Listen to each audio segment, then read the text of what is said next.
Today we have a topic called theories of punishment. Under this video, we will understand that what we call the retributive theory of punishment, and the rest of the theories we would study in next videos. Basically, there are 5 theories of punishment as per the criminal jurisprudence. Number one, the retributive theory of punishment. Number two, the deterrent theory of punishment. Number three, the preventive theory of punishment. Number four, expiatory theory of punishment. And number five, the reformative theory of punishment.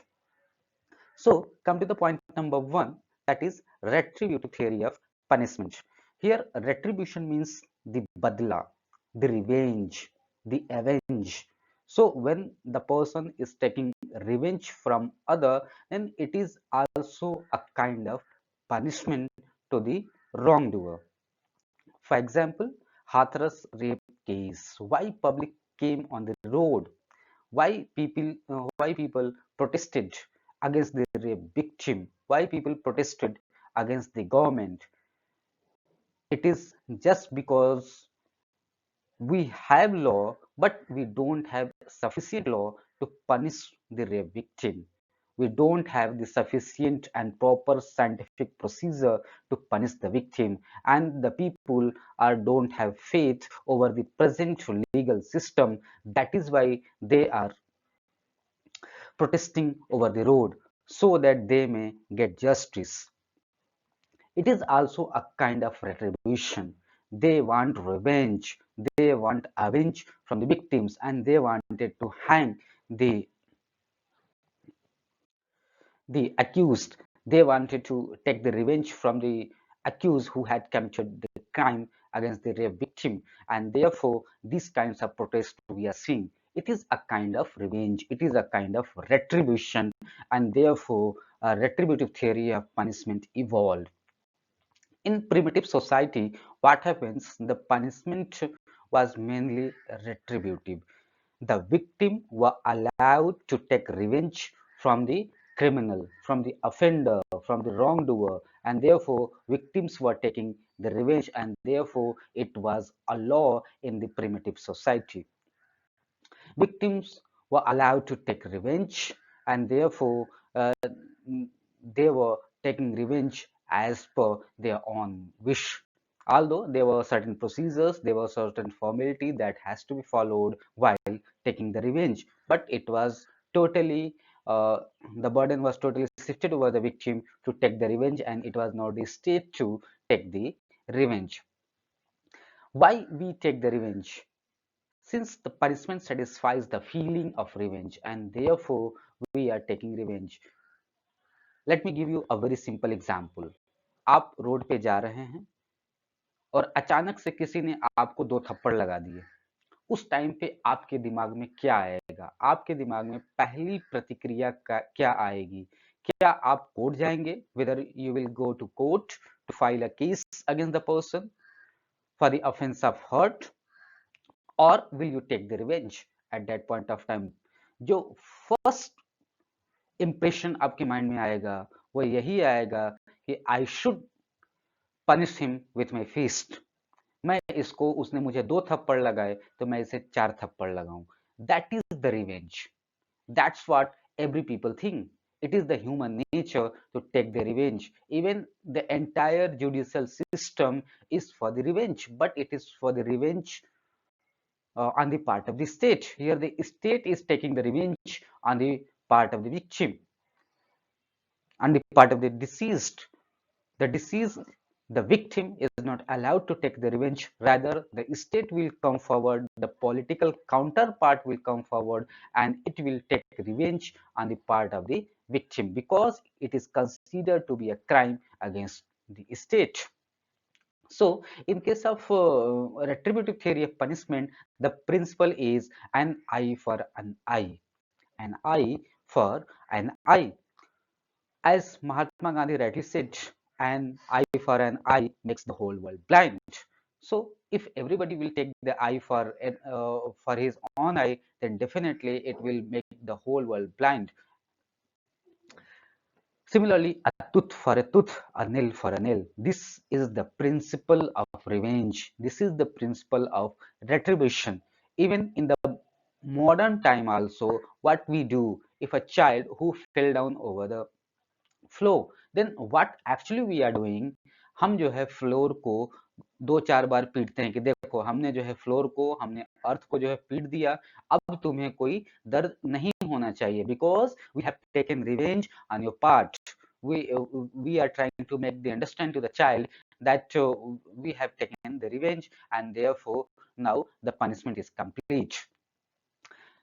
That is why there is retributive theory of punishment. And this was the principle of law.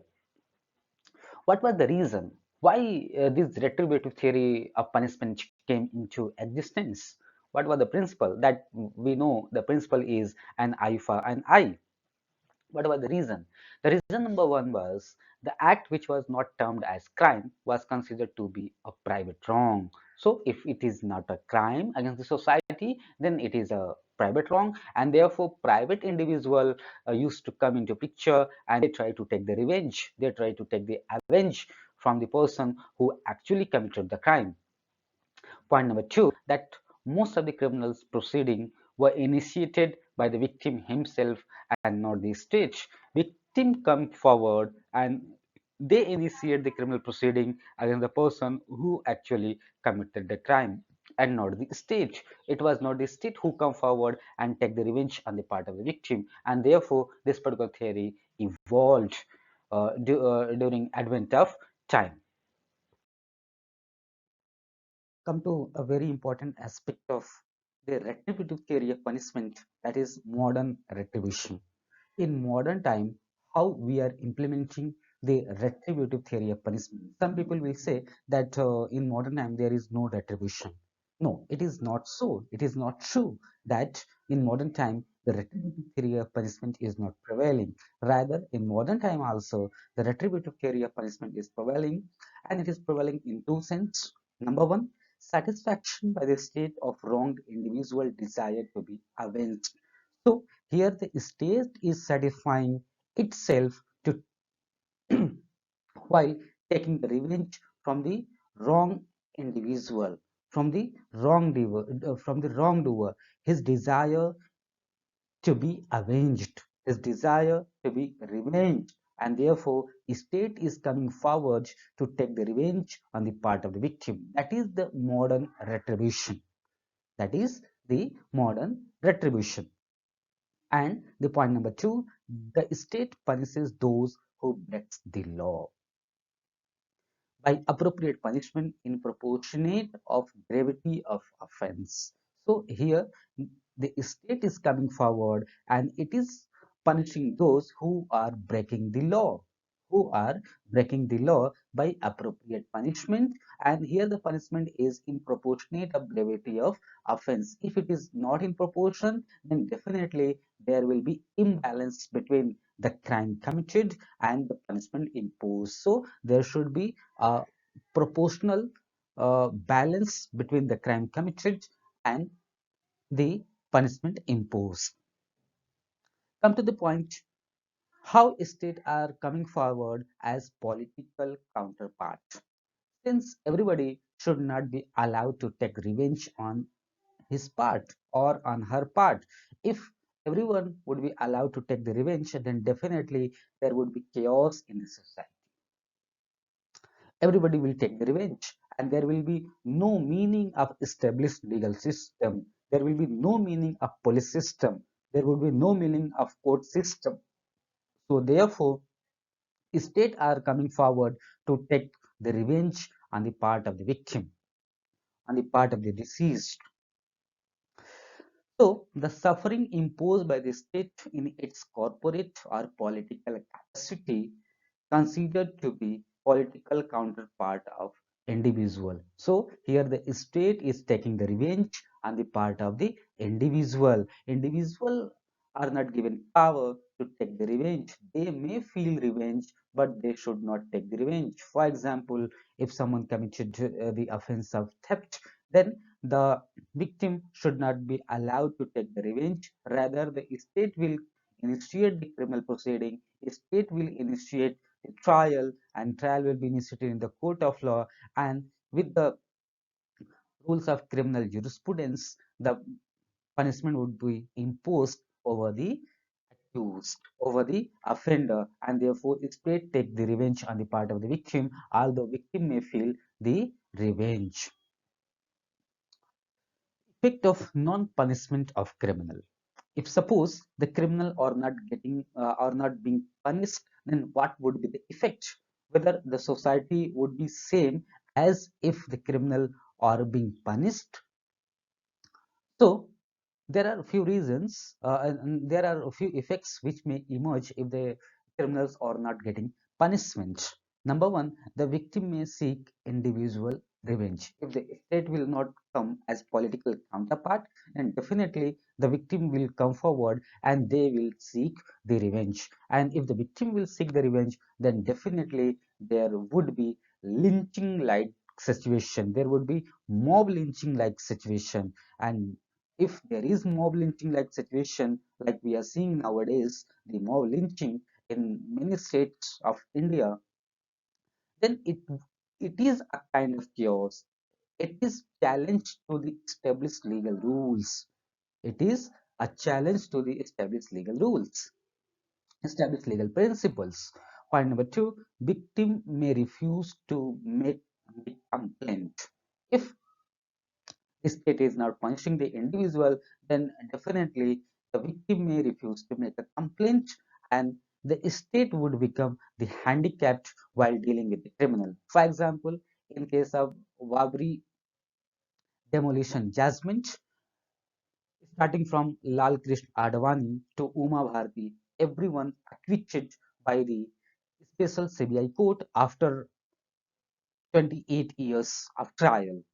What does it mean? Now, victim may refuse to take the revenge. The victim may refuse to take the complaint to make a complaint to the court of law, to the established legal system, and therefore the victim will come forward and they will take the revenge. If these kinds of situation is being created on the part of the state, so it is the duty of the state to come forward and take the revenge on the part of the victim. Otherwise, there would be a chaos-like situation in the state.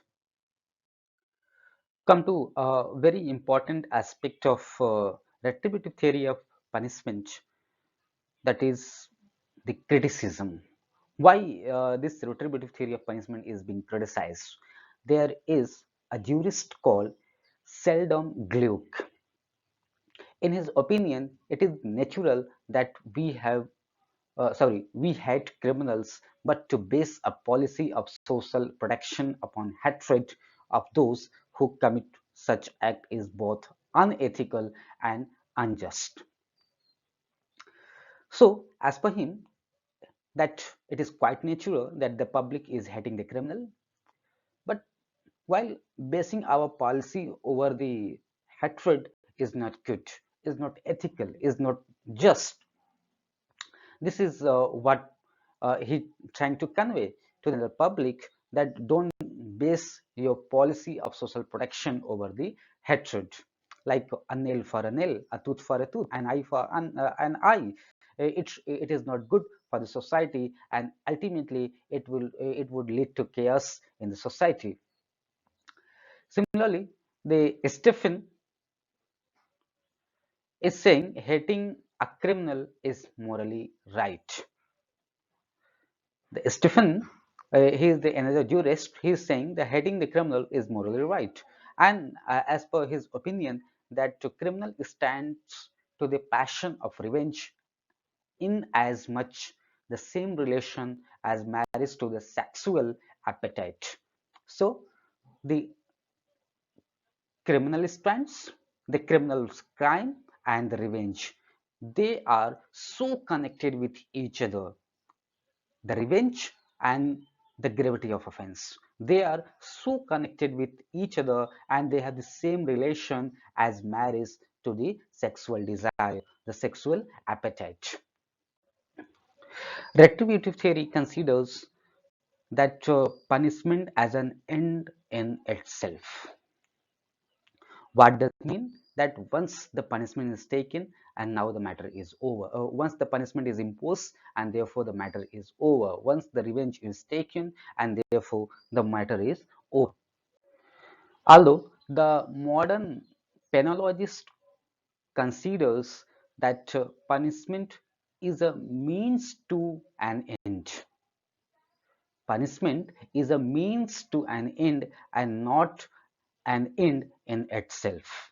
I repeat, the modern penologists consider that punishment is a means to an end and not an end in itself.